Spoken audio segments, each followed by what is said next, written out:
আসসালামু আলাইকুম। এখন আমি বর্তমানে আছি, এটা হচ্ছে ৬০ নং লঞ্চঘাট। তো লঞ্চঘাটের ভিতরে কেউই নাই, না দেখতেই পাচ্ছেন। নদীর সুন্দর আবহাওয়া, সুনীল বাতাস বয়ে যাচ্ছে আমাদের ৬০ নং লঞ্চঘাটে। আপনি দেখতে পাচ্ছেন পরিবেশটা অনেক সুন্দর। কেউই নেই এখন সকালবেলা, এখন সকাল ৫:৩০ বাজে আপনার।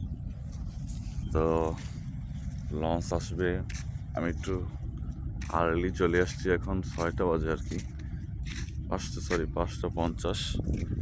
তো আমি আগে আগে চলে আসার কারণ হলো আপনার এই যে নদীর পরিবেশটা দেখার জন্য। এবং কি সুন্দর পরিবেশ আপনার দেখতেই পাচ্ছেন নদীর।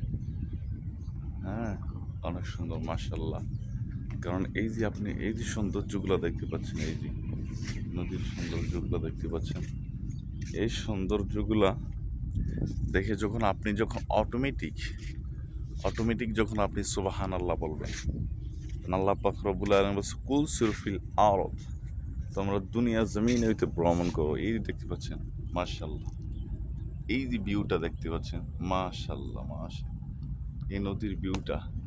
এই নদীর ভিউটা দেখার জন্য মানুষ কত টাকা খরচ করে শুধু দেশে আসার জন্য।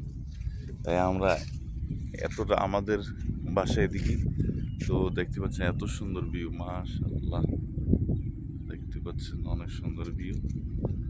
হ্যাঁ, তো আপনি যখন সুবহানাল্লাহ বলবেন আল্লাহ তাআলার এই নিদর্শন দেখে, তখন আপনার মুর্দা কলবটা আল্লাহ পাক রব্বুল আলামিন জিন্দা বানিয়ে দিবেন। দেখতে পাচ্ছেন মাশাআল্লাহ, এত সুন্দর ভিউ। নদীর নদীর নদীর ভিউ এত সুন্দর, কি মনে করছেন? হ্যাঁ, এই ভিউ এই সব দেখার জন্য মানুষ কত জায়গায় ঘুরতে যায়, কত কক্সবাজার, সিলেট, শ্রীমঙ্গল যায় ঘুরতে বুট ভাড়া করে। আর আপনি এখানে কত সুন্দর দেখতে পাচ্ছেন, দেখলেই মন ভরে যায়।